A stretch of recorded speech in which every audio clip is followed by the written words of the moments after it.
All right, ladies and gentlemen, welcome to Culture of Gaming's Bethesda E3 Pre-Show. I am joined by Anthony, as he was with us earlier in the day from Microsoft. Totally. Still here. And we got two new guests for the day today. We got Aiden, who you occasionally see on the Power Up podcast.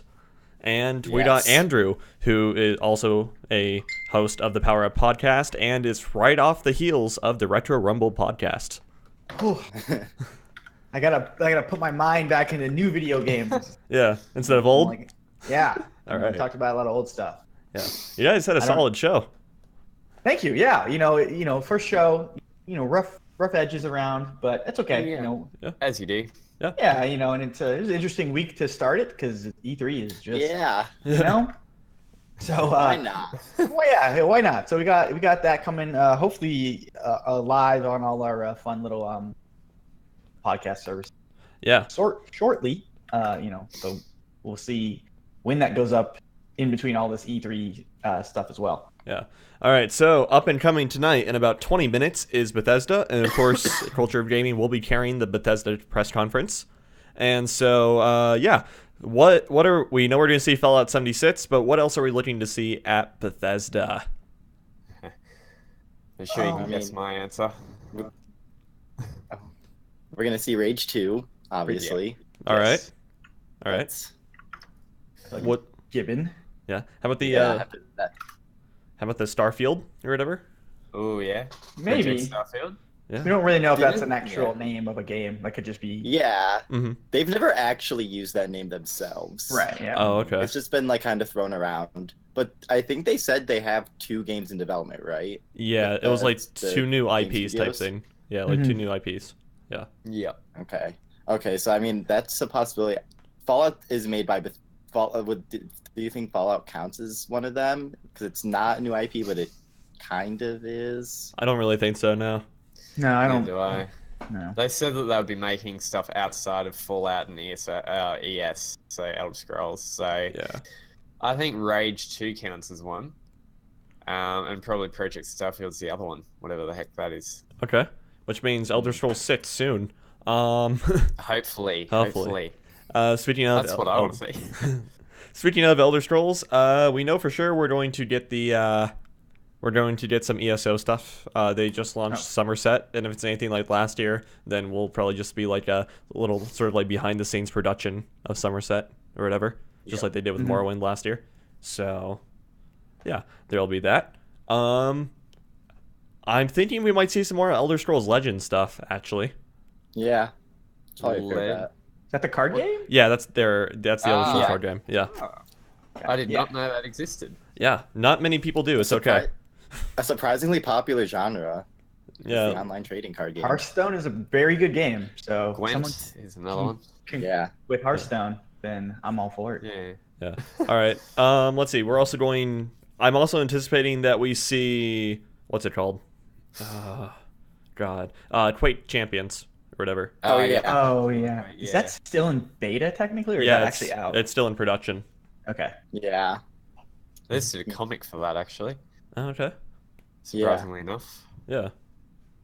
I'm Sorry. holding out hope for Prey DLC because I mean we always hear things about the whole Moon DLC, so I mean maybe we'll get that finally shown if that is real. So I really like the Prey game that released. I don't think it really was. It kind of was a non-starter sales wise, I think, but I would love to see more of it. I like that whole world they created, so I would go back to it.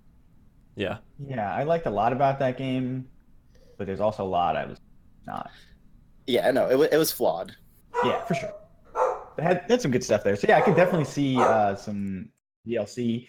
It might be a little late. I feel like the ship may have sailed on that. I think that's the one thing. It's been like over a year since it launched. Yeah. So if we can get like a Prey-like game, like if it's a new game that's similar, that'd be cool. So hopefully, something new kind of shows up. Like that's what I'm looking forward to. I'm hoping they're going to show something. Yeah. Like, Bethesda has this way with games, like kind of like Prey. It's like this weird kind of open world RPG. I don't know what you want to call it exactly. Yeah. but No, I like those games. That's what I like about Bethesda, like their conferences in particular. They every year they just come out with this one game no one ever even thinks about. Have like Prey last year. So I'm really excited because they probably got some surprises up their sleeves that we probably won't even be talking about. I think Rage 2 might have been that for them. Unfortunately, that got leaked. True. They handled that leak great though. Ooh. They did a good job.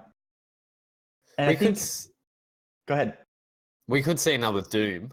Oh, I'm all for that. It might be a little early. Might be a little early, but it came out 2016. 2016. Yep. I mean, I would be all for it. Yeah. So it sounds about right. What? It could be. What's up? I mean, a new Doom. We were just kind of discussing about new Doom and what the possibility is. I was saying maybe the like jump from I guess Doom 3 was the last Doom. Yeah.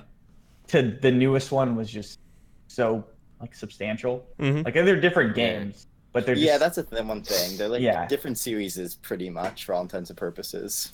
So I don't even know what a new Doom would be. Just more of that, I guess. But with a better multiplayer thing, maybe. Right. But All right, I suppose they could spread it to different planets or whatnot. But all right.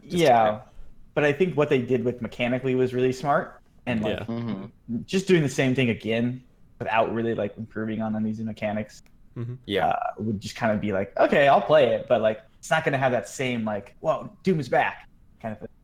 Yeah, true. So, do you think we'll see Fallout 4 on the Switch? Possibly.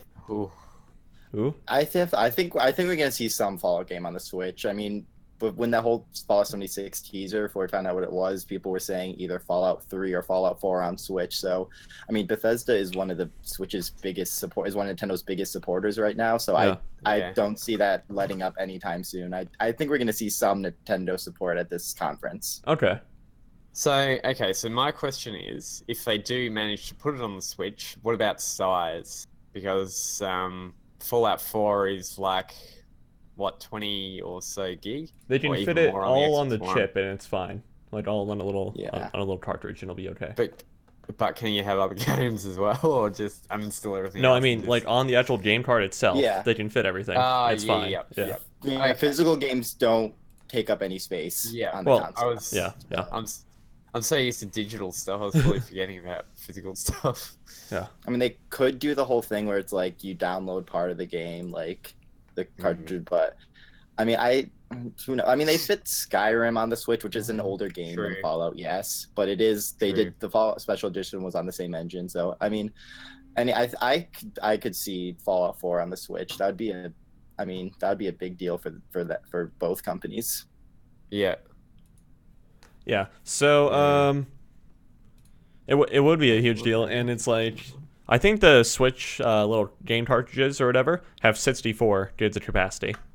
So it's like by the time you scale everything down to be able to run properly on the Switch, you should have no problems hitting that. You know? Okay. Yeah. I really don't see. They released a 64? I thought there was 32 only. I'm sorry. I think. Thanks for the correction, actually, because I believe the story was, because we did cover it on Power Up Podcast at some point, actually, was it's right now 32, but Nintendo was looking at getting them to 64.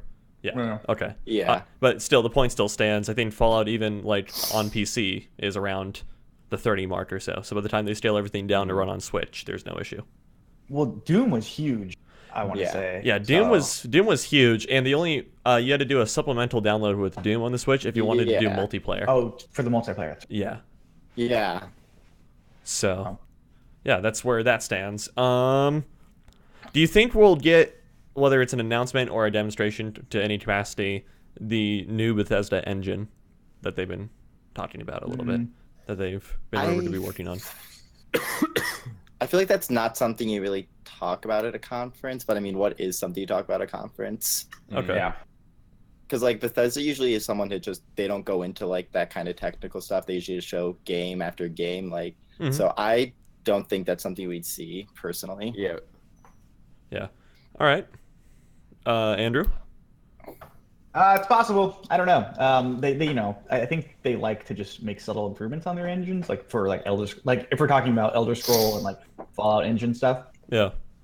I think they always are making those like subtle improvements. And I think it's like one engine almost per console, right? It's been more or less the same engine since Morrowind. Okay, yeah. So I Whoa. Yeah. Wow. The engine is ridiculously old and is in need of. I mean, they know it works, right? It's one of those things like, well, it works. It's yeah. Why change a good thing? Things are exploding, but they're not. It's like controlled explosions happening all throughout the world instead of just everything being nuked. I think if all the things that they're rumored to do with Fallout 76 happen, then that'll literally be the engine hitting its peak at the point. So I mean, yeah. Sorry, you can go. You guys are at you guys live stream the Microsoft conference. Yeah. What did they talk about exactly? I didn't quite catch up on everything. It was just more of a reveal trailer. Daddy Todd walked out unexpectedly, and wait, who? Daddy Todd Howard. Yeah. Oh. Daddy Todd walked out unexpectedly, and it was like, yeah, Phil said he was having some friends over, so I came and like did a more of a reveal trailer. I think this one was like around the 2-minute mark or so, 2.5 minutes maybe. Okay. Yeah. They confirmed the time and place of the setting. Like it's the West Virginia. It's a prequel, and they said it's 4 times bigger than Fallout 4. Right. Which, I mean, I don't know how you do that. I mean, considering the type of game it's rumored to be, I guess it makes sense. But I just don't. I don't understand. But yeah, and for those of you who don't know about the rumors we're referring to, it's like Fallout 76 is rumored to be a co-op experience. So yeah, like some people even describe it as like a Rust, like a survival game. Yeah, which would not be great. Aiden, keep going.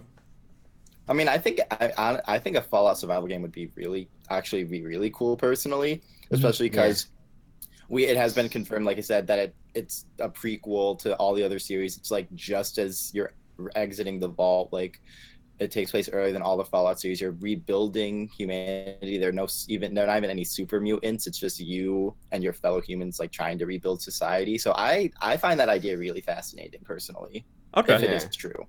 Yeah, I like the concept. It's just if I'm gonna be sitting there punching trees and hitting a rock on a bigger rock, I'm gonna be like, what are we doing? Like, I'm sure they do have technology in the bunkers. You'd think, right? But we'd never be so sure. Yeah, never be so sure.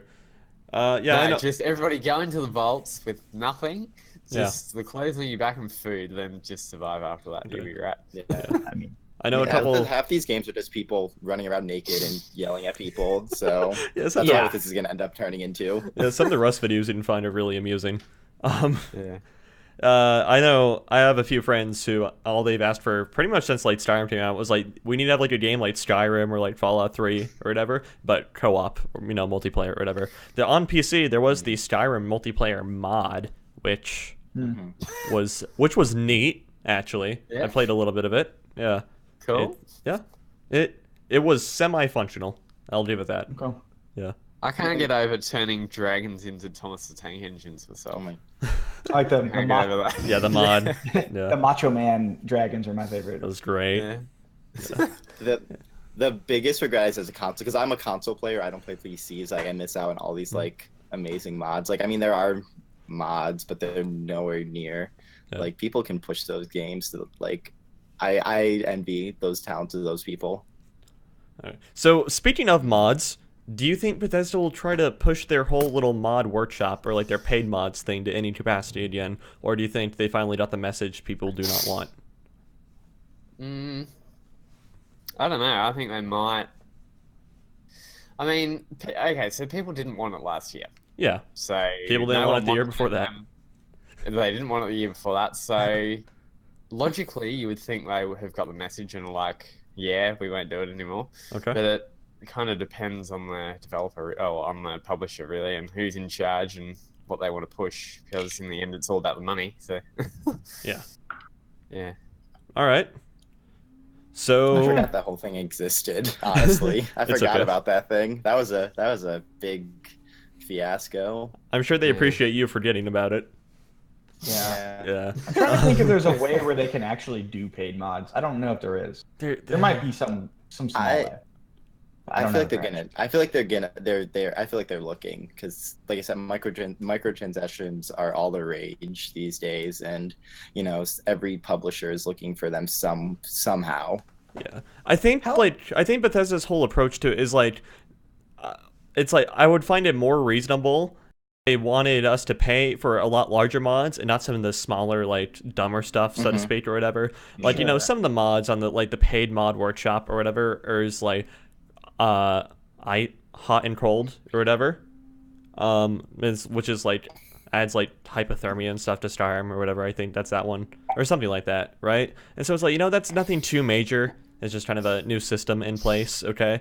But and then so it's like charging for that doesn't make sense, or charging for like a new bow and arrow in game or whatever, that doesn't make sense or whatever, right? But then if they, I don't know if you guys ever heard about Fallstar or whatever. It was basically like this massive expansion mod that Skyrim got, and it was like 19 hours long, fully voiced by the creator and everything. Wow. And it's like that was completely free on Nexus mods and everything. And so it's like to me, it'd be a little bit more reasonable if Bethesda wanted to charge for that, Yeah. How do they even charge for that? Because they didn't make it. Do they give money? Do they give residuals to this person? No, they wouldn't. It's like the thing is, it's like so. Also, in order to fully monetize their system, they would pretty much have to eliminate Nexus mods as a website from carrying Bethesda mods. Right. Yeah, basically cease and desist Nexus mods. Which, well, if they do that, the collective community would probably Bethesda out of existence. And so, yeah, that's not going to happen. So it's like as it stands right now. There's really no way for them to monetize mods successfully. Unless you have people that are just like super loyalists, they'll be like, yeah, I'm only going to get mods from the Bethesda store. Sure. We'll take it. Yeah. So anyway. Interesting. All right. Probably pull this stream up so I can actually watch along. Yeah, it might be an idea. If you want... Never mind, actually. Yeah. Never mind. What? Wait, where are we? So actually, Waffle on the Ground brings up an interesting point in the chat. Do you think Bethesda will try and enter the Battle Royale space, either with Fallout 76 or something? I don't see it happening. Okay. That's laughable. Like it's a funny concept. Okay. It's just Fallout's. Yeah. Wow. No, I don't believe they will. Okay. Okay. I mean. Bethesda, they just generally don't make multiplayer games. Yeah. So they're like one of the few publishers that are pretty much exclusively single player with a few exceptions like Quake Champions. Yeah. So I don't see them necessarily. I mean, I just don't have to see it. I mean, unless they create a brand new IP for it, which maybe that's one of those IPs, but I don't see them doing it at this point. Okay. Sure. All right. Well, you never know. I mean, ESA, I keep saying ESA instead of Fallout 76. Fallout 76 is supposed to be online stuff. So, you never know, they might sneak it in there somewhere, like just have like a gladiator arena in the world or something like that. Yeah. Oh, yeah, that'd be neat. Like what Oblivion did with... Yeah, I was going to say that, yeah. Yeah. Right. All right. So, any final thoughts about Bethesda's upcoming conference? Excited. Do this. Okay. I'm very excited. All right, that wraps up. I've never watched a Bethesda conference before, so this will be interesting. Really? All right. So that wraps up the pre-show here. So we are going to turn off the broadcast and restart it with the Bethesda conference.